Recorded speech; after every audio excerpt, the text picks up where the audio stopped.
নমস্কার সমস্ত দর্শক বন্ধুদের অনেক স্বাগত। দেখছেন বিজ্ঞানের আলোয় সনাতন জ্যোতিষ। খুব কম সংখ্যক অনুষ্ঠান রয়েছে যে অনুষ্ঠান তার উৎকর্ষতার নিরিখে এমন একটা জায়গায় পৌঁছে যায় যেখান থেকে আমাদের প্রত্যাশার পারদটা সবসময় ঊর্ধ্বমুখী থাকে, যে আমরা অনেক কিছু এখান থেকে জানতে পারবো।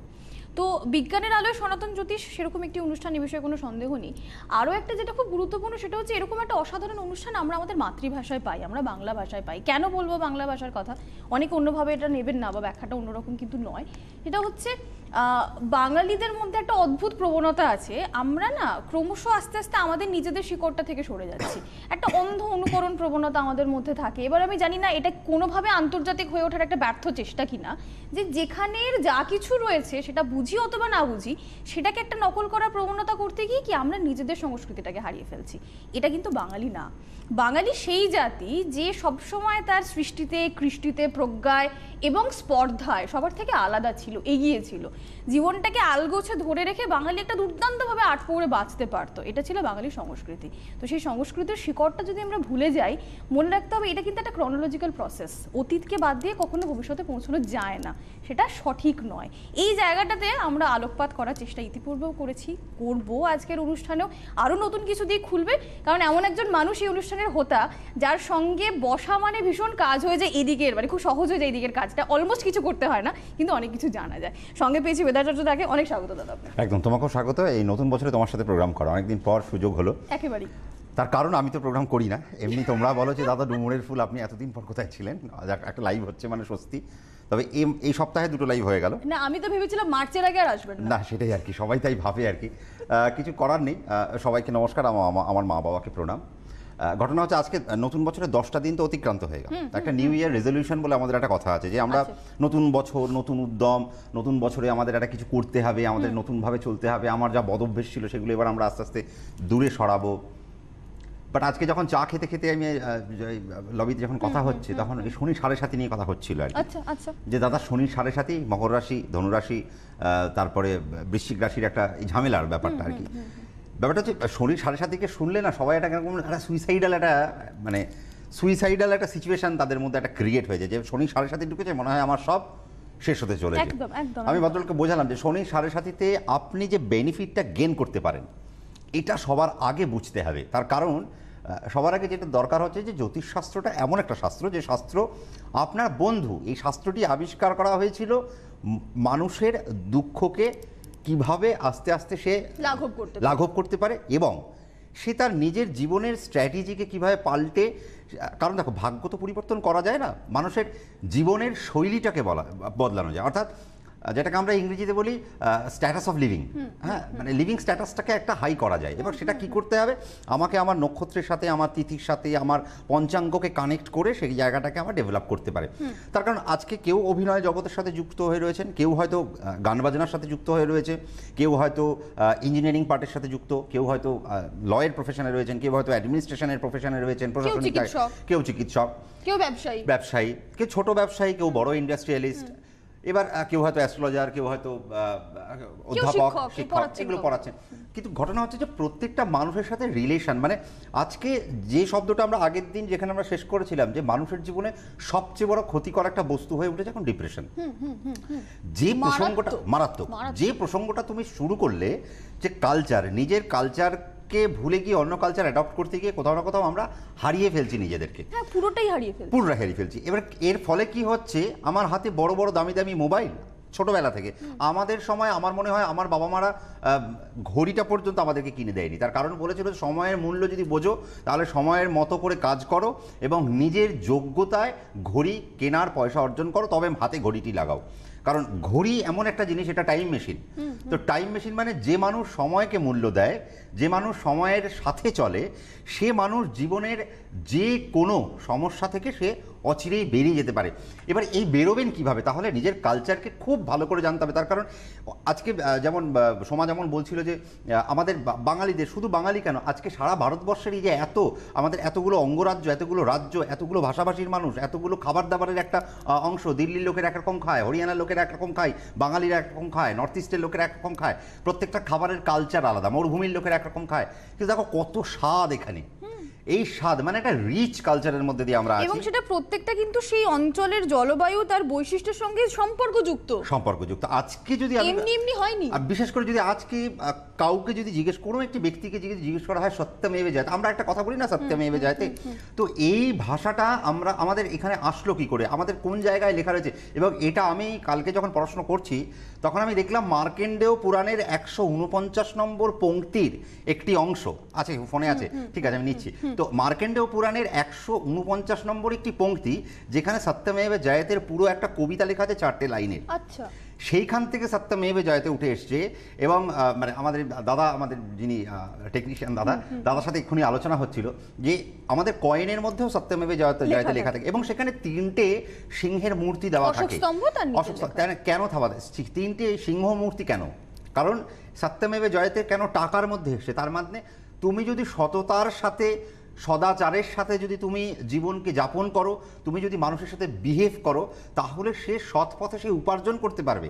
এবার 3টি যে সিংহের ক্যারেক্টার কি? তার যখন খিদে পায় তখন সে খায়। মানুষের ক্যারেক্টার কি?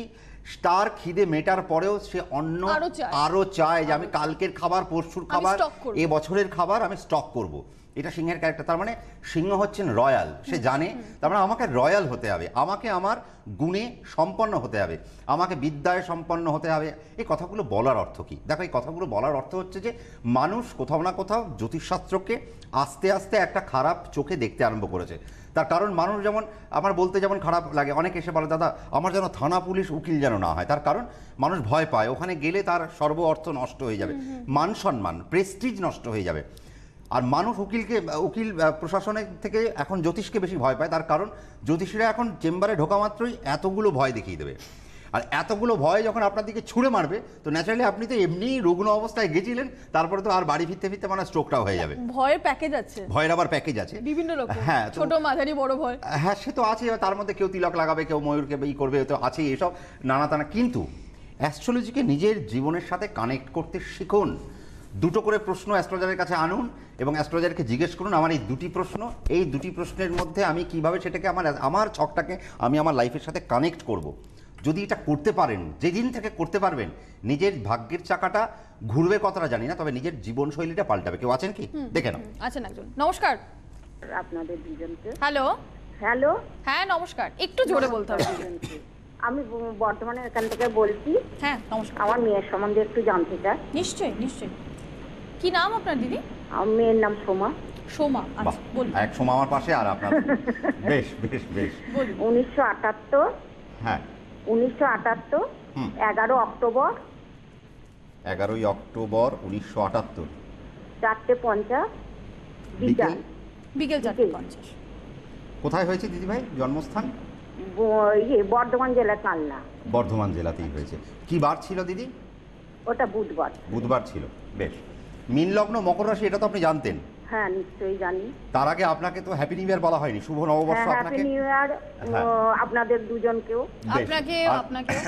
আপনাকে এবং আপনার পরিবারের সকলের তরফ থেকে মানে আমার ঈশ্বরের কাছে প্রার্থনা রইল এই নতুন ইংরেজি নববর্ষটা যেন আপনাদের অনেক ভালো যায়, মানে ধনধান্যে পুষ্পে ভরার মতো হয়ে ওঠে যেন। হ্যাঁ নিশ্চয়ই। আর আপনার কাছে গেছি, আর আজকে আমার ফোন ধরার একটাই উদ্দেশ্য। হ্যাঁ বলুন। আমি বলতে চাই আমার সবথেকে মানে জ্যোতিষদের সবথেকে মানে উঁচু আসনে আপনাকে বসিয়েছি আমি। খবরদার না দিদি, কিচ্ছু পারি না, বিশ্বাস করুন আমি এখনো কিচ্ছু শিখিনি। কেননা আমি আমার নাতনির জন্য গেছি, আমি বেছে আপনার কাছেই গেছি, উপকার পেয়েছি। তাই কবে গেছিলেন? ওটা বর্ধমান দেখিয়েছি। ও আচ্ছা আচ্ছা আচ্ছা। কি নাম ছিল ওর? বিদিশা। ও আচ্ছা। বিদিশা কতদিন আগে? এই 1 বছর আগেই দেখি। 1 বছর আগে। এবারে 12 এ পরীক্ষা দেবে। আচ্ছা, কেমন পড়াশোনা করছে? ভালো করছে। এখন ভাগ্য কতটা নিয়ে যাবে সেটাই আশা। ভাগ্য বলে কিছু নেই, ভাগ্য অল্প 5%। আমেরিকানরা বলে ভাগ্য 5% আর 95% হচ্ছে প্রচেষ্টা। ভাগ্য বলে কিছু নেই। আমি অ্যাস্ট্রোলজার বেদাচার্য, আমারও ভাগ্য তখনই শেষ হয়ে যাবে যদি আমি না কাটি। হ্যাঁ নিশ্চয়ই। কি বল, আমি ভালো জ্যোতিষী কিন্তু আমি আমি বাড়িতে ঘুমিয়ে রয়েছি, আমি চেম্বারে যাচ্ছি না, আমার কোনো কাজ হবে না। ভালো জ্যোতিষী ভালো, খুব ভালো জানে, কিন্তু লোক নেই। হ্যাঁ সে তো নিশ্চয় পরিশ্রম না করলে কিছু পাওয়া যায় না। আচ্ছা, আপনার মেয়ের মীন লগ্ন, মকর রাশি, শ্রবণা নক্ষত্রে জন্ম। হ্যাঁ। প্রথম কথা বলে রাখি, শ্রবণা নক্ষত্র নিয়ে আপনাদের এখন একটা ঝামেলা যেটা চলছে যে দাদা এখন অনেকেই মকর রাশির যারা আসে তারা এসে প্রথম প্রশ্ন আমার কাছে ছুড়ে দেয়, একটা প্রথমেই আগে একটা ছুড়ে দেয় বন্দুকের গুলি করার মতো, যে দাদা 7.5 শুরু হয়ে গেছে, কি করব, মানে কি ভয়। শ্রবণা আমি নক্ষত্র অত ভয় পাই না, আপনার কথাবার্তা শুনে আমার খুব ভালো লাগে, বেশ। আমি ভয় পাই না। যাক, আমি এইরকম 1-2 জনকে যদি মানে জাগ্রত করতে পারি, আপনি আরো দুজনকে এরকম ভাবে করতে করতে হয়তো সারা পৃথিবীর মানুষকে না পারলেও সারা ভারতবর্ষের ওই 120 কোটির মধ্যে 1 কোটিকে পারলে যথেষ্ট আমার। আবার আমি যাবো আপনার কাছে শীঘ্রই। হ্যাঁ হ্যাঁ দিদি, কি বললেন? আমি আবার শীঘ্রই যাব, কিন্তু একটু মেয়ের বিষয়ে জানতে চাই। হ্যাঁ নিশ্চয়ই, শুক্লপক্ষের দশমী তিথিতে জন্ম। দেখুন, দশমী তিথি মানে আমি আগের দিন দশমী তিথি নিয়ে আলোচনা করেছি যে দশমী তিথি একটা ভালো তিথি, অর্থাৎ 10 দিক যার সুন্দর। এই 10 দিকের মধ্যে যে প্রথম যে দিক অর্থাৎ মানে উদারভার সাথে ব্রহ্মা স্বয়ং নিজে বিয়ে করেছিলেন, আর বাকি 9 জনের সাথে কারোর সাথে ইন্দ্রের বিয়ে দিয়েছেন, কারোর সাথে যমের বিয়ে দিয়েছেন, কারোর সাথে বায়ুদেবের বিয়ে দিয়েছেন, কারোর সাথে কুবেরের বিয়ে দিয়েছেন। এরমভাবে চলেছে 9টা দিক। তার মানে এই যে 10 দিক অর্থাৎ দশমী তিথি, শুক্লপক্ষের দশমী, তার মানে চন্দ্রের থেকে সূর্যের দূরত্ব 10 স্টেপ ছিল। হ্যাঁ, যেদিন ওর জন্ম হয় বিজয়া দশমী ছিল। তার মানে দেখুন ওর কোয়ালিটি এই জায়গা থেকে খুব ভালো। গরিজকরণ মানে আমি আবারও বলি বৃহস্পতির করণ। তার মানে বৃহস্পতির করণে যারা জন্ম হবে তাদের সাধারণভাবে তাদের এডুকেশন কোয়ালিফিকেশন অত্যন্ত ভালো হওয়া উচিত। তাদের হয়নি সেটা। হ্যাঁ, সেটা আসছি। এটা আগের দিনের এই আমি মঙ্গলবারে প্রোগ্রাম করলাম, এক ভদ্রমহিলা বোলপুর থেকে ফোন করেছিলেন। আপনার প্রোগ্রাম একটাও ছাড়ি না আমি। না সে তো ঠিক। এই মঙ্গলবার দিন প্রোগ্রাম করেছিলাম, বোলপুর থেকে এক ভদ্রমহিলা ফোন করেছিলেন, তার মেয়ে বিশ্বভারতীতে পড়া সত্ত্বেও তার মেয়ের পড়াশোনাটা এখন সংকটে পড়ে রয়েছে। কেন? তার বিয়ে করে ফেললেন মেয়েটা আগের দিন এই মঙ্গলবারের প্রোগ্রাম। আর আজকে আপনার মেয়ে দেখুন, শ্রবণা নক্ষত্রের সবচেয়ে বড় প্লাস দেখুন, শ্রবণা নক্ষত্রের ম্যাক্সিমাম লোককে দেখবেন এরা গভর্নমেন্টের কোনো কাজের সাথে যুক্ত থাকতে পারে বা গভর্নমেন্ট রিলেটেড কলমে গভর্নমেন্ট এরকম কোনো কাজের সাথে এরা যুক্ত থাকবে। এটা তাদের একটা প্রাইমারি স্টেজের একটা প্যারামিটার, নাম্বার 1। কিন্তু দেখুন চরণটা কোথায় পেলো? এই যে আমি প্রথম পাতার উপর এখন আমি দ্বিতীয় পাতায় আসিনি। আপনি প্রথমেই বললেন আমার মেয়ের পড়াশোনাটা হলো না, তার কারণ কি? এই যে চরণ 1 আর এই যে চরণ 4, তাহলে মেয়েটার কি পড়াশোনা নেই? নিশ্চয়ই ছিল। কিভাবে ছিল? তার একটা ডায়াগনোসিস, তার একটা সিনপসিস, তার একটা পদ্ধতি আছে। সেই পদ্ধতিটা যদি ধরিয়ে দেওয়া যেত, আপনার মেয়ে নিশ্চয়ই পড়াশোনা করে সেই জায়গায় উত্তীর্ণ হওয়ার একটা যোগ ছিল। কারণ ধৃতি যুক্ত, ধৃতি মানে যেটি মানে ধৈর্যশীল, যেটি একটা জায়গায় স্ট্যাগনেন্ট। আর 4th পার্টে যাদের জন্ম হয় দেখে রাখবেন আপনি যদি কাউকে একটু খেয়াল করেন, আপনারা তো আমার প্রোগ্রাম দেখে অভ্যস্ত, আপনারা এখন তো মোবাইলে অ্যাপ পাওয়া যায়, তো সবাই একটু দেখে নেবেন যে 1 চরণ আর 4 চরণে যাদের জন্ম হয় তাদের সবসময় জীবনের যে উন্নতিটা একটা সার্টেন পিরিয়ডের পরে, অর্থাৎ সেকেন্ড হাফে এদের উন্নতি, ফার্স্ট হাফে এদের কোনো উন্নতি নেই। আচ্ছা, হ্যাঁ কি বললাম দিদি, বুঝেছেন তো? হ্যাঁ বুঝেছি। এবার শুক্লপক্ষের দশমী তিথি, তার মানে দেখুন এখানে ম্যারেজকেও ইন্ডিকেট করছে। হ্যাঁ, ওইটা নিয়েই বিষয়। এইটাই হচ্ছে বিষয়। তার কারণ আগের দিন আমি প্রোগ্রাম করেছিলাম, এই মঙ্গলবারে যে প্রোগ্রাম করেছিলাম, যে বুধ শুক্র যদি যোগ থাকে, বুধ যদি শুক্রের ঘরের সাথে, বুধ আর শুক্র যদি ঘরের ক্ষেত্র বিনিময় করে, দৃষ্টি বিনিময় যদি করে বা যোগ যদি করে, তার কারণ আমাদের শাস্ত্রে একটা ভাষা রয়েছে, সেটা হচ্ছে যোগ মানে হচ্ছে কম্বিনেশন। এই যোগ মানে হচ্ছে তত্ত্ব। তাহলে আমার শরীরের মধ্যে কোন তত্ত্ব, আমার শরীরের কোন তত্ত্ব নেগেটিভ, আমার শরীরের কোন তত্ত্ব পজিটিভ, অর্থাৎ যেটাকে আপনারা বলেন ভাইব্রেশন। সবার সাথে আমি বলি যে একটা মেয়ের জীবন খারাপ হয়ে গেল বিয়ের পর, একটা ছেলের জীবন বিয়ের পর খারাপ হয়ে গেল, মেয়েটা খারাপ না ছেলেটা খারাপ, কেউ খারাপ নয়, তাদের ভাইব্রেশন মিলল না, তাদের মেন্টাল ম্যাচ হলো না। তার কারণ তত্ত্ব আলাদা। এই তত্ত্বকে আগে জোর দিতে হবে, এই কম্বিনেশনের উপর জোর দিতে হবে।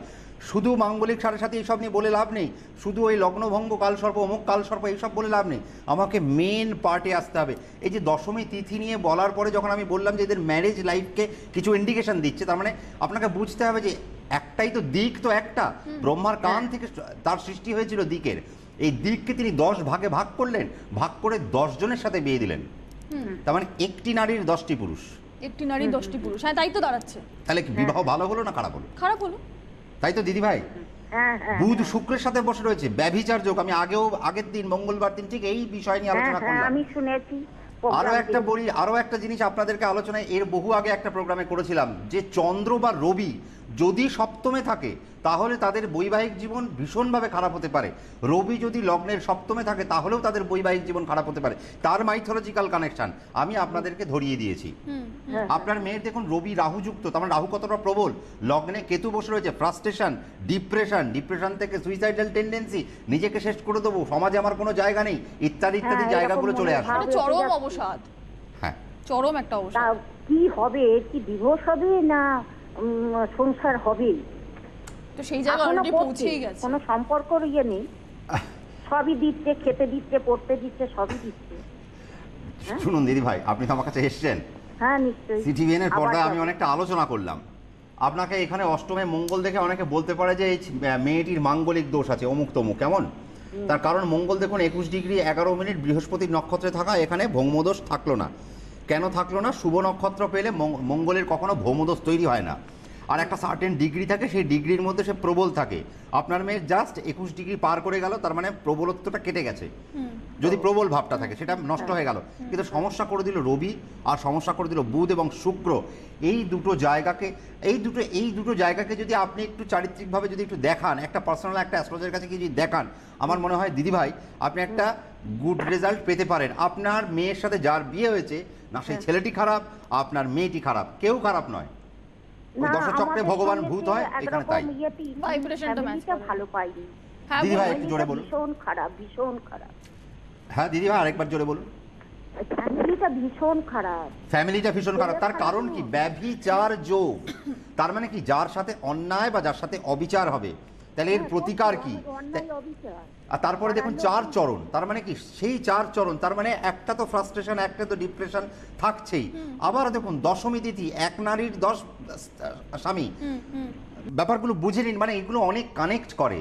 এবার আপনার মেয়েকে যদি আপনি এই জায়গার থেকে নিয়ে, আমার মনে হয় তাকে যদি ওয়ার্কিং ফিল্ডে নিয়ে আসতে পারতেন, সে যদি কর্মরতা হতো, আরও অনেক বেশি ফ্লারিশ করতো।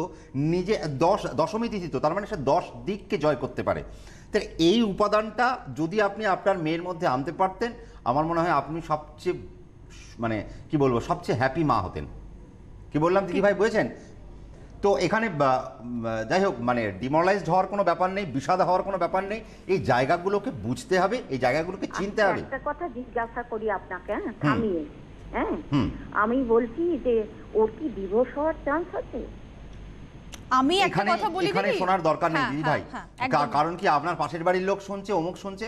আমি তো এখান থেকে আপনাকে একদম প্রমিনেন্টটাই বলবো যে হ্যাঁ এটাই হবে, কিন্তু ঘটনা হচ্ছে যে সেটা লোক সমক্ষে আলোচনা করব না। আমি আপনার মেয়ের চার্টটা অ্যানালাইসিস করলাম, দ্যাটস অল। দেখবেন আমি টিভির পর্দায় হয়তো একটাই ফোন নিই, বেশি ফোন নিই না।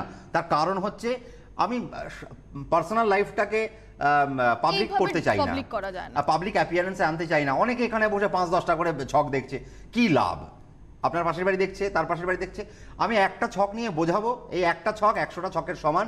যারা যারা বোঝার ক্ষমতা রয়েছেন তারা আমার সাথে কানেক্ট করবেন, যারা বোঝার ক্ষমতা নেই তারা কানেক্ট কারোর সাথেই করবে না। ঠিকই, ব্যাপারটা বোঝাতে পারলাম না? একদমই একদম। তার কারণ আমি একাদশী তিথি নিয়ে আজকে ভেবেছিলাম একটু কিছু বলবো, কিন্তু আগের দিন আপনারা বললেন যে দাদা আপনার চেম্বারগুলো আপনি একবার অ্যানাউন্স করেনি, তো আগে সমাজে কারণ আমি বলতে শুরু করলে আর থামি না। না, আমি বলে দেবো, মাঝখানে চেম্বারের কথা বলবো, বিশেষ করে আপনাকে বলবো, সত্যিই তাই, নিজেদের ব্যক্তিগত সমস্যাগুলো যতটা পাবলিক না করবেন ততটাই ভালো।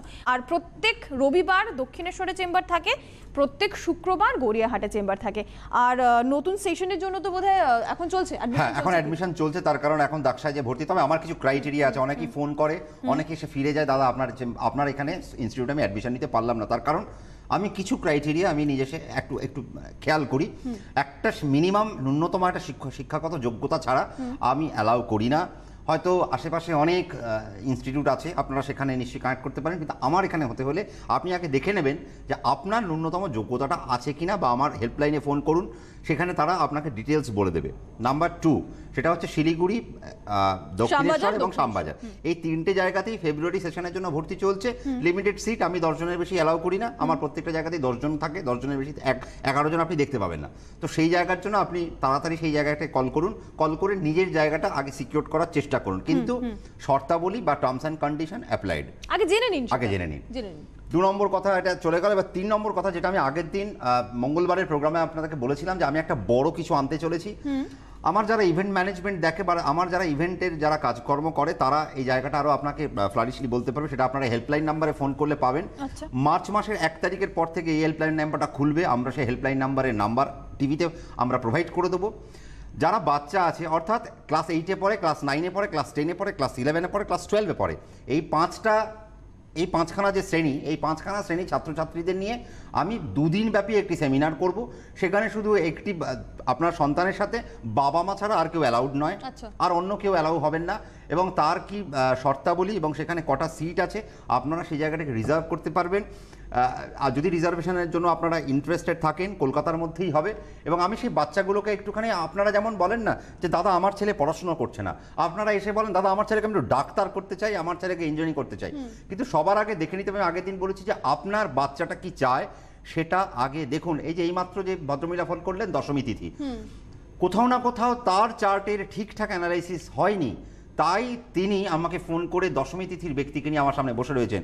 কিন্তু এই মেয়েটিকে যদি সেইভাবে গাইড করা হতো, এ দেশ ও দশের মুখ উজ্জ্বল করতে পারত। তার ক্রাইটেরিয়া, তার পেরিফেরি আলাদা, সেটা ছোট বয়স থেকে করতে হয়। আর যারা ভুলভাল ওই মাঙ্গলিক কালসর্প এইসব ভুংচুং আলোচনার জন্য আমার কাছে আসতে চান, তারা দয়া করে আমার কাছে এসে আমার সময়টা নষ্ট করবেন না। তার কারণ আমি হয়তো জ্ঞানের সাগর হতে পারিনি, কিন্তু আমি জ্যোতিষটা যতটুকু শিখেছি আপনাদের আশীর্বাদে একটু ভালোভাবে শিখি, আর এটাকে নিয়ে একটু কানেক্ট করতে চাই। এই ছাত্রছাত্রীগুলোকে নিয়ে আমি একটু বসতে চাই, যাতে আপনার ছেলের কি কম্বিনেশন আছে আপনার ছকে, সেটা ওইখানেই হবে। সেই সেমিনারে আলোচনা হবে আপনার ছেলেমেয়েরা কি চায়, তাদের সাথে আমি ফেস টু ফেস কথা বলবো অন স্টেজ, এবং সেটা হবে একটা ভালো ডায়াগনস্টিক একটা সেন্টারের মতো। কি বললাম বলছেন, একটা একটা অ্যানালিটিক্যাল একটা প্রোগ্রাম। এখানে আপনারা আসবেন, কিন্তু তার জন্য আসার জন্য কিভাবে সিটকে আপনারা রিজার্ভ করবেন আমার ইভেন্ট ম্যানেজমেন্টের যারা লোক আছেন তারা দেখবে, এবং আপনারা তাদের সাথে কথা বলবেন। আপনার হেল্পলাইন নাম্বারে 1 তারিখ থেকে শুরু হবে। আমরা মার্চের 1 তারিখ থেকে হেল্পলাইন নম্বরটা অন হবে, সেটা তার আগে ডিসক্লোজ কারণ আমি মাত্র 3 মাসের জন্য সেই সিট মানে যারা বুকিং করতে পারবেন। নাম্বার 2, এবার আমি হাতি আজকে একটা আলোচনার বিষয় ছিল হাতি। ভেবেছিলাম যে আজকে আগের দিনও বলেছিলাম যে হাতি নিয়ে আলোচনা করবো, একাদশী তিথি নিয়ে আলোচনা করবো। কেন শুভ? আজকে হাতিকে আমরা বাড়িতে প্রত্যেকেই গণেশজির ছবি লাগাই। এই নিউ ইয়ার যে আপনারা আসলে একটা রেজলিউশন করলেন যে আপনারা গণেশজিকে আরো বেশি আরাধনা করবেন, গণেশজি যেন আরো বেশি টাকা পয়সা দিতে পারে।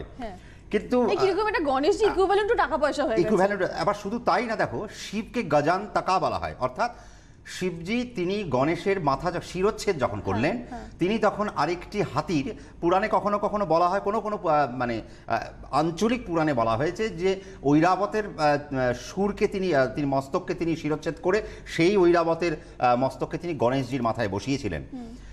তো তাতে কি হয়, এই জন্য দেখবেন নর্থ ইস্ট মানে আমাদের এই দিকের উড়িষ্যা, নর্থ ইস্ট বা আমাদের এই পশ্চিমবঙ্গ, আমাদের এখানের গণেশজির রং সাধারণত সাদা দেওয়া হয়। একাদশী তিথির সাথে গণেশজির কি কানেকশন? এই একাদশী তিথি আজকেও মনে হয় সময় শেষ হয়ে গেল। আসলে আলোচনাগুলো এমন কিছু থাকে যে সময়টা মনে হয় হুড়ুর করে শেষ হয়ে যায়। তা আমি বলবো জ্যোতিষকে জানুন, জ্যোতিষকে চিনুন। কাল সকাল 12টা 5 আমি আবারও আসবো। কাল একাদশী তিথিকে এবং হাতিকে নিয়ে নেক্সট এপিসোডটা কালকে সত্যি শেষ করব। কাল রাতে 11:35 আমি প্রোগ্রাম করব, কথা দিয়ে গেলাম। ততক্ষণ পর্যন্ত ভালো থাকুন, আর জ্যোতিষকে নিজের জীবনের সাথে কানেক্ট করুন। জ্যোতিষ আপনার বন্ধু, এ আপনার শত্রু নয়, এ আপনার সহযোগিতা করবে। ভয় পাওয়ার কোনো জায়গা ভয় পাবেন না, এটা একটা সুন্দর সাবজেক্ট, মিষ্টি সাবজেক্ট। যারা ভয় দেখান তাদের সঙ্গে কি ব্যবহার করবেন সেটা আপনারা জানেন। আগামীকাল আপনাদের সঙ্গে আবার এই বিষয়ে আলোচনা হবে। নমস্কার। দক্ষা মাইথিক ওয়ার্ল্ড অফ অ্যাস্ট্রোলজি, মাইথোলজির বিজ্ঞানসম্মত তথ্য জেনে আদি সনাতন জ্যোতিষ শেখার একমাত্র প্রতিষ্ঠান দক্ষা। বাস্তু, হোরা, সংখ্যাতত্ত্ব ইত্যাদি শিখতে যোগাযোগ করুন 9051451482, 9830281718, শাখা দক্ষিণেশ্বর, শ্যামবাজার, শিলিগুড়ি। বিশদ জানতে হোয়াটসঅ্যাপ করুন 8585003800 এই নম্বরে।